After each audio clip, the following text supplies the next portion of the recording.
sincerely apologize for first non-appearance yesterday and for today also coming at this time.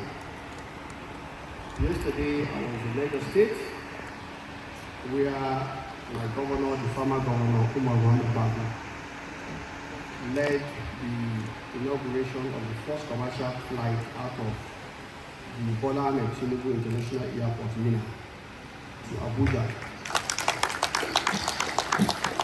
And this is because the agricultural revolution taking place in Lagos State, we realize we need to cut the time within which people can get into Lagos State and out of Lagos State. So we came back and had also the inauguration of the Lagos State Development Forum, of which I was co-chair. So yesterday was very busy for me. And you know, politics is local, and I'm a politician. So I have to make sure that the ground, you see this stand in here, there's something holding me below. And that is what I had to attend to yesterday. So apologies.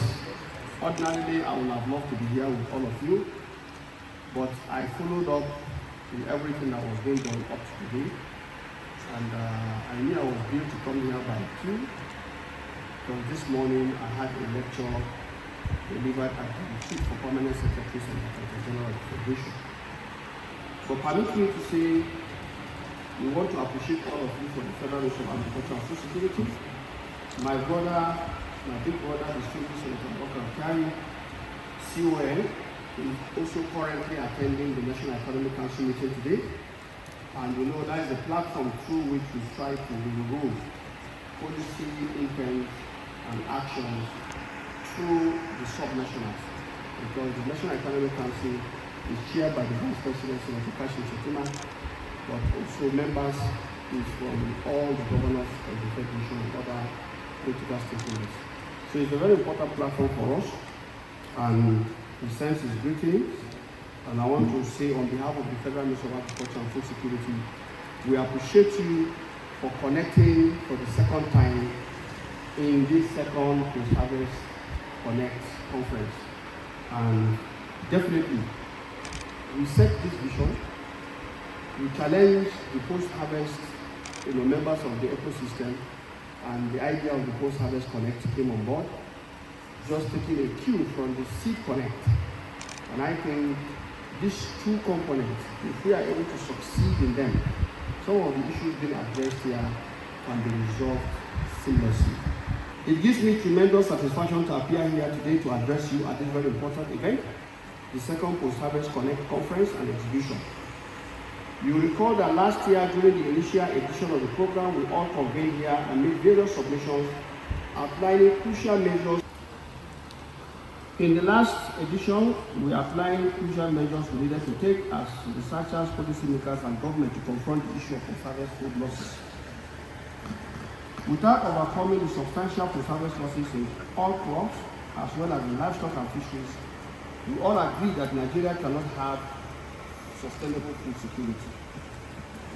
Participants from various previous years were enthusiastic about our determination to face the threat of agricultural produce loss after harvest, and we intended to do this as a team. There are a lot being said. I would like to jump and perhaps talk about some of the efforts since last year, where I remember Organization for Technology Advancement of Cold Chain in West Africa, OPTAWA, the efforts being made, and I want to thank the Executive Director Nisky for ensuring that we continue to steer the interest of various actors. The collapsible plastic crates issue was also discussed, but so also the challenges of using this bulk. When I speak from what we do, I am more realistic, and I know I'm saying what is happening. I want us to realize that what we have started is going to be a revolution.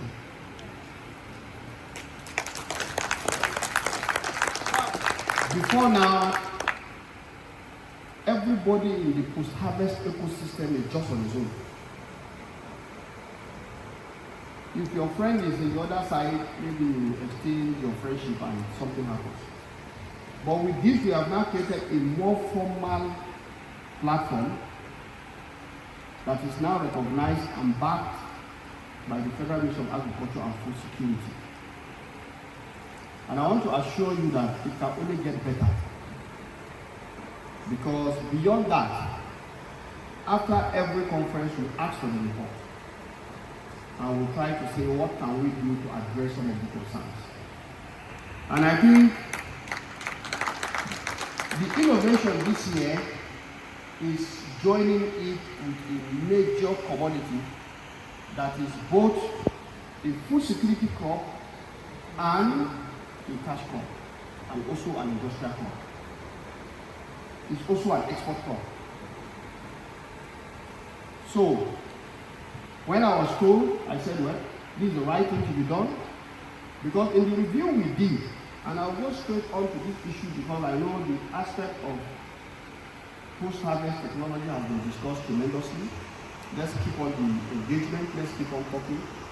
But what we want to say is that in terms of the policy, we want to see how we can strengthen the policy actions that we should be taking as a ministry, and to support the members of the ecosystem to also continue to do their best, so that after some few years, perhaps after the first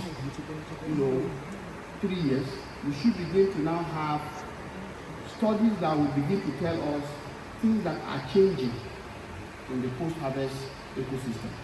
That is when we'll be making more money. Right now, I know there's a lot of evaluation and a lot of assessment of the situations on ground, and we need to look at it from both technology availability, accessibility, or even post-harvest technology security, because if it's available and it's not affordable, there is still problem. And if it's available, it's not accessible, there is still problem. So there's quite a number of things we have discussed about. We need to begin to look at who are those who fabricating or producing various post-harvest machineries and equipment. We can't just allow people to be buying dead on arrival equipment in the name of post-harvest equipment. I think these are some of the issues we discussed, and I know perhaps whether directly or tangentially, some of these things must have been discussed in the past 24 hours. But as I came in, I made this very wonderful discussion with a collection of very erudite panelists, and seeing the never tiring Dixie. I know that cassava is in trouble. When around 2011-12 or so, I remember we were in IITA, where we distilled issues around it, and then various programs came subsequently, but these programs were not sustained. Now, one thing I want to say from the perspective of the ministry is that you all recall that the ministry implemented for over 20 years the Root and Tuber Expansion Program, RTEP. RTEP was so popular, it was all over the place, and promoting different types of cassava varieties that farmers are being encouraged to obtain and to produce.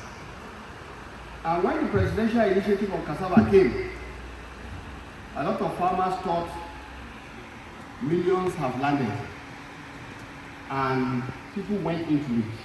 Unfortunately, the law, skills, and information available to many farmers led them into making very terrible mistakes.